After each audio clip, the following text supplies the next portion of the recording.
I will never forget my entire Israeli trip. That is absolutely for sure. We have had so much fun, and I'm going to show a little bit about this tonight. So, Ronnie, thank you very, very much. Thank you all for coming. I wouldn't be here if it wasn't for Neva and for Jonathan, who have allowed for me to come and helped us make this happen, to teach lifestyle medicine in Tel Aviv University, where Raquel go. Raquel, my partner in crime, for helping create the course and the syllabus and all the questions that we had. So Professor Kelly, who sat in every class the entire 2 weeks, this very, very busy woman,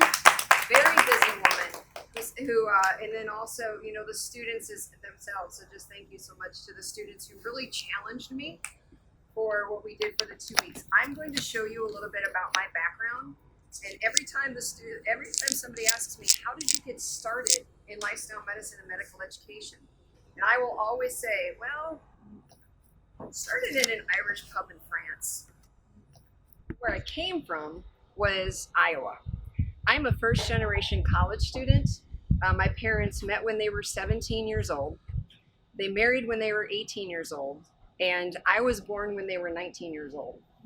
So let me also say that they were married on June 12th, and I was born March 13th, 9 months later. They had very meager means, but the one thing I said to the medical students was that we didn't get to go to clubs. We didn't get to do extracurricular fun things. We did not do vacations because we grew up very meager means. But the one thing that my parents did do for me is they always put fresh fruit and vegetables and good food, salad, whole cooked food on the table. That's what we would come home to. The grocery store, that's what my mom and my dad said, that was the most important thing to raise their children. Absolutely give 100% credit to my parents and the parent modeling that they gave us, that they could have chosen to spend money on, and they chose to raise their children with good, solid, whole foods. So I went to Iowa State University, and you can see that there's a horse there. My undergrad was in equine exercise physiology. So I did an animal science bachelor's degree, and I used to put horses on treadmills, and I loved it so much, and horses are my thing. I've loved horses since I was 6 years old. And my father always tells the story that when I was 6, we were at my aunt's dairy farm in Wisconsin, and all of the adults were sitting around a table playing a card game. He looked up, he walked up the window, and his 6-year-old daughter goes flying across the gravel road into the cornfield on a horse. So when I was in France, I spent 4 years looking at heat, humidity, altitude at the University of Georgia, and looking at how exercising in an environment is going to affect our performance. That's what my first couple of years were. But then I started thinking, how is that really going to make a difference and a contribution to society? Sure, I can spend my career making somebody 2 minutes faster from the back of the peloton to the front of the peloton, and that could be a fantastic career, but how is that really going to contribute? So I started in athletic performance, and my dissertation was titled, you'll love this, The Effects of Sprint Interval Training on Circulatory Function During Exercise in Sedentary Overweight Women. So my dissertation was looking at using Wingate testing with sedentary, overweight, obese women, looking at central circulatory function, cardiac output, heart function, looking at insulin resistance and glucose tolerance. And of course, when we take sedentary women who are overweight or obese and get them exercising, I was told by McMaster University, McMaster saying, you cannot do sprint training on overweight, obese, sedentary women. And I said, let me show you. Not a single woman dropped from that study. Everybody completed that study. And we saw a 17% increase in VO2 max. We saw improvement in insulin resistance. It was a really cool study. So then I went, I'm like, well, do I want to continue to be a lab rat, or do I want to go get some information in public health? So then I went to the University of South Carolina in physical activity and public health. I got an NIH award, an F32 postdoc award, to study non-alcoholic fatty liver disease in children. So I submitted my F32. I got a 19th percentile. For those of you who are familiar with NIH, that's a very, very good score for an NIH grant. And my mentor, Russ Pate, at the time, he's a multiple R01 university researcher. And he said, how did you ever think about non-alcoholic fatty liver disease in children? He goes, how did that come up? And I said, fat cats. And he said, fat cats? And I said, yeah, because cats are fat. I was a veterinary technician for 12 years. So being a first generation college student, not having funding, putting myself through school by working overnights and weekends and loving animals, I became a veterinary technician. So during that vet technician time, obese cats who do not drink alcohol get fatty liver disease. So I shifted it thinking, well, most kids don't drink alcohol. So I wonder if the NIH would be interested in looking at fatty liver, non-alcoholic fatty liver disease in children. And I got funded immediately. While this was happening, my mentor, Dr. Pate, was going up to Greenville. It's about an hour and a half north. And he'd come back down. I said, why are you going to Greenville? He goes, I don't know. They're starting a medical school up there, and they're asking me to consult. And I said, I'd be really interested if they taught exercise physiology in medical education, because they don't. Exercise as medicine was coming out with the American College of Sports Medicine. Nutrition, we knew about nutrition, but they don't teach nutrition factors and exercise physiology and sleep hygiene. They don't teach that in medical school. How many of you guys are doctors? So the medical professionals, how many of you guys got exercise physiology classes related to the cardiovascular disease? Anybody? And how many, oh, okay, one. We got one in the audience, yep. So when he started going up, believe it or not, and this was a universe thing, I asked Dr. Pate, do you think you can get me an audience with the founding dean of the medical school and let me propose to him what he should teach in his medical school? Now, you guys, I'm a postdoc, so I'm a nobody. And Russ gets me a meeting with the founding dean of the medical school, who is also a retired vascular surgeon. So his entire career saw the downstream effects of poor lifestyle. And when I was able to present, in your new school of thought, you need to teach prevention-oriented training to all these medical students that are coming in. I didn't apply for a position, but he created it for me. So in 2012, we opened our doors. I started with a whole 4 hours in the entire first year. The number one barrier to implementing lifestyle medicine is competition for instructional time. We've seen that now in the last 10 years across the board. So if we think about, at least in the States, over 80% of healthcare spending is associated with lifestyle-related choices. And we have about $3.8 trillion a year in the United States alone. Over 80% of that, actually, it's close to 90% now, is spent on lifestyle-related preventable chronic disease. And why isn't medical school teaching this? So when we start thinking about what exactly is prevention-oriented care through lifestyle management, so the 6 pillars of lifestyle medicine is, of course, nutrition, physical activity, sleep hygiene, reduction of risky substances. I think I said quality sleep, avoiding substances, and then we're looking at managing stress and improving social connectivity. So all of these that we already know that, honestly, to be honest, is quite common sense about maintaining health, is actually not taught from a biomedical science and clinical science perspective in medical school. And what exactly is the difference between that, conventional medicine and lifestyle medicine? And when we think about conventional medicine, treats individuals primarily using management of medications to manage the current disease. It's called sick care.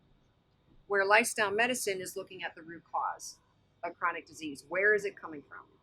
And the best way that I describe to the students is, we have a sink, we have the faucet on, we have it plugged up, the faucet is overflowing, and you've got a bunch of doctors mopping on the floor, trying to get all the water up. That, to me, is disease management. Root cause, go over and turn off the spigot. Make it so that you're actually getting to the root cause of the disease. And then we look at lifestyle behavior change. So we all know, as well, you know, as practicing physicians, it's so hard and there's a lot of burnout related to constantly talking with your patient about changing their behavior. So it's the shared decision making, which the students have learned, and what's going on in terms of empowering our patients to make their own behavior change. And there are others. So I'm proud to say that we started in 2012. I've gone from 4 hours to over 50 hours in the preclinical years and 80 hours total. So total of 80 hours of lifestyle medicine, lifestyle medicine in the medical school. We teach it in the classroom. The classroom feeds into the clinic, and then the clinic feeds into the community. We've had a number of publications around them. I know some of you have read the publications.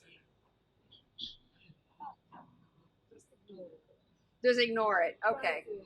So try to, right? So we've got where, and you can see these pictures of if we teach the biomedical sciences in this with the students, but then we also need to be able to support the students in the clinical side, right?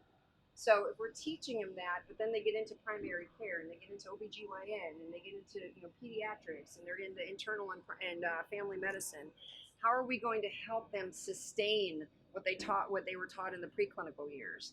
So as I said, I work with my doctors in their clinical years who are board certified lifestyle medicine, and they work with the patients to apply what they learned in the classroom in the clinic itself. But then we also look at, well, how can we help the patient's behavior change in the community setting? And I've got two main programs for that. One of them is culinary medicine. The second one is exercises medicine.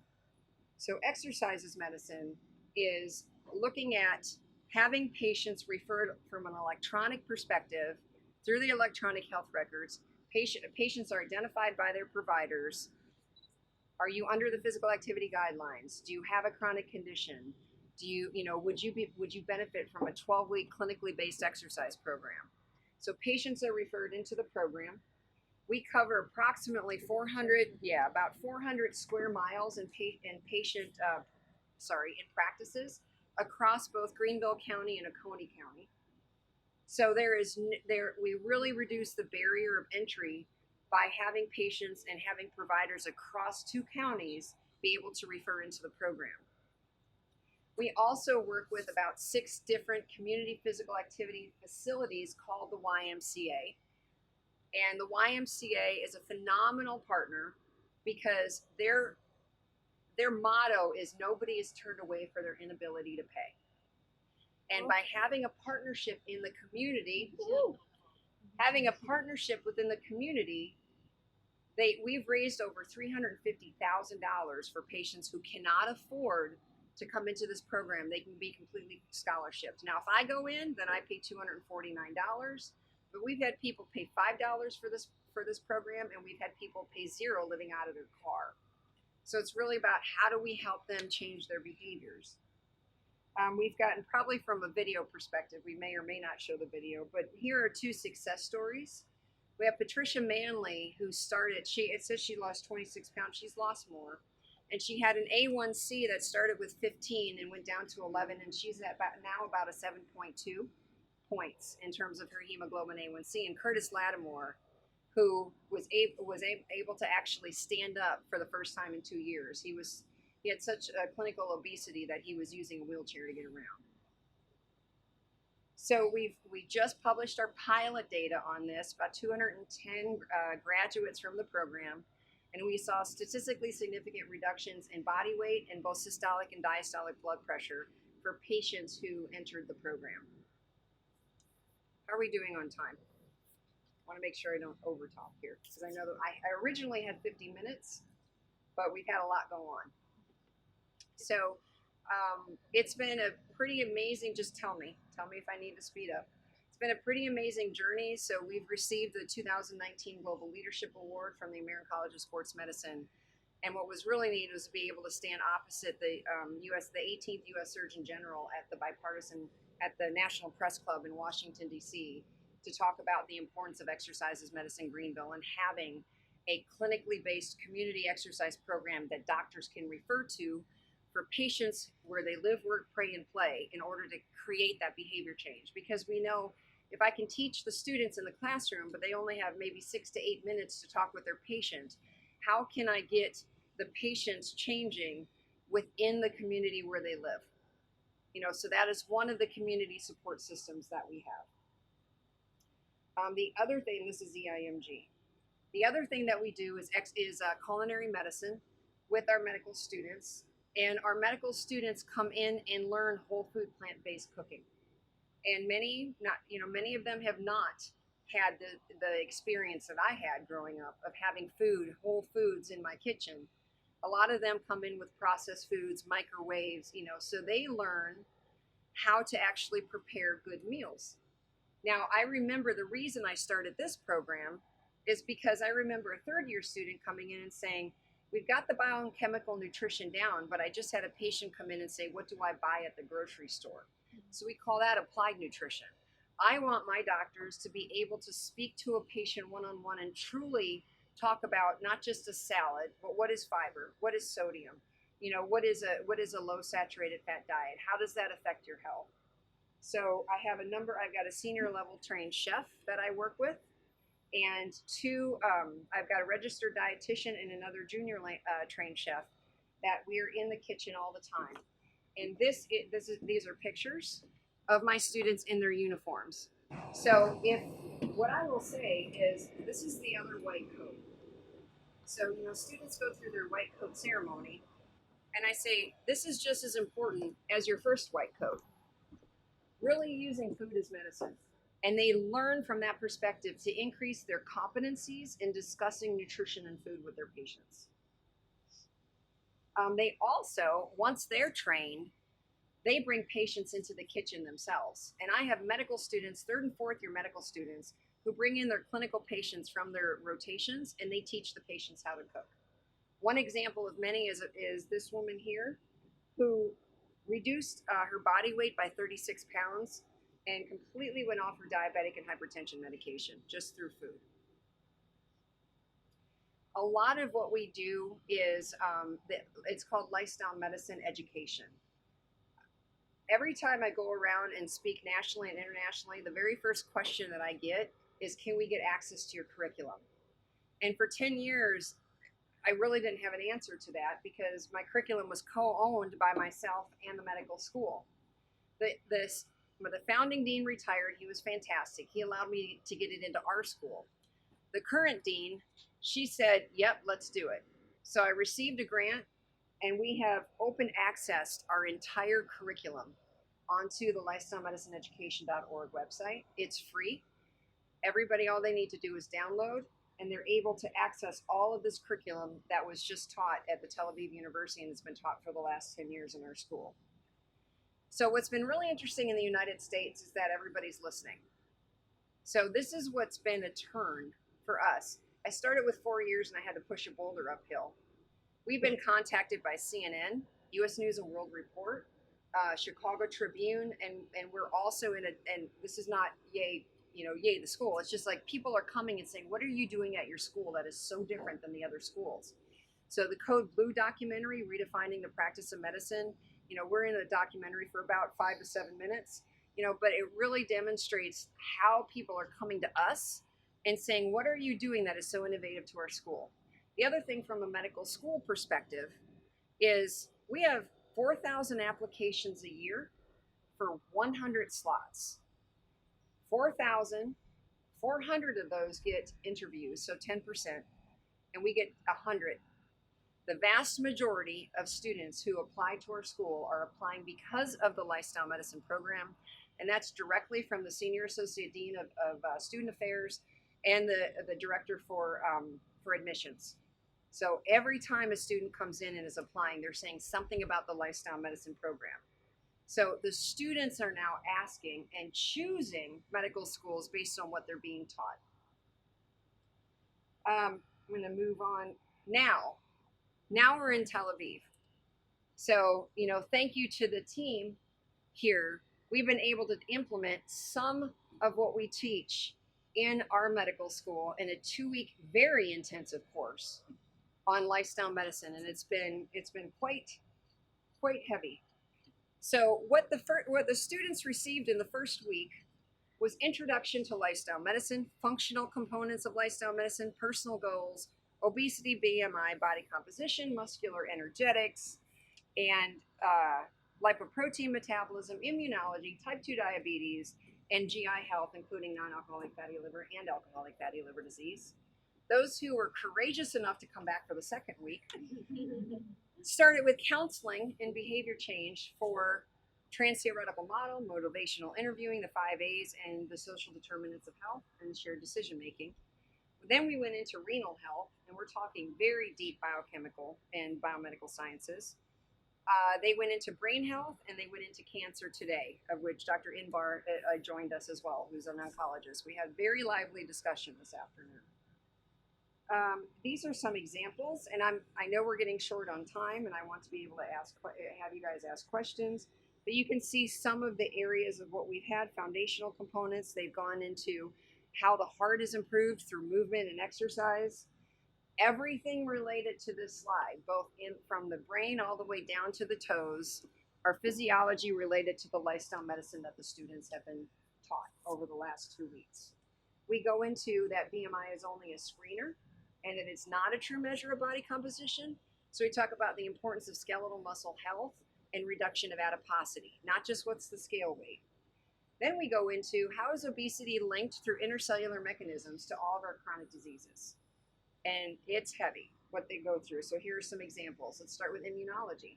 How does increase in adiposity increase a pro-inflammatory state and bring in macrophages that increase pro-inflammatory cytokines that talk to the rest of the body and start creating disease? What about how is type 2 diabetes actually formed? So from a pathophysiology standpoint, how does type 2 diabetes start? Exactly how does insulin resistance start? Fat, carbs, sugar. So we go into a pretty decent debate there. And then we also go into cancer. We go into what are the aspects? Is it genetic or is it environment and lifestyle? And although we have approximately 10% of cancer related to genetics, a lot of it has to do with obesity and saturated fat intake. We finish up with brain health and exactly how does exercise increase neuroplasticity and neuronal repair? How does exercise and nutrition increase brain-derived neurotrophic factor? And how can we reduce the risk of Alzheimer's and dementia? What was super fun, thanks to Kelly and to Jonathan, is culinary medicine. We got to be able, yesterday, 2 days ago, we found a culinary program, and Dr. Ronnie Pollock, who does chef coaching, you were there, chef coaching, and these are your Tel Aviv students in the kitchen learning food business. And on that note, thank you for your attention. Thank you for paying attention to me during my ADHD.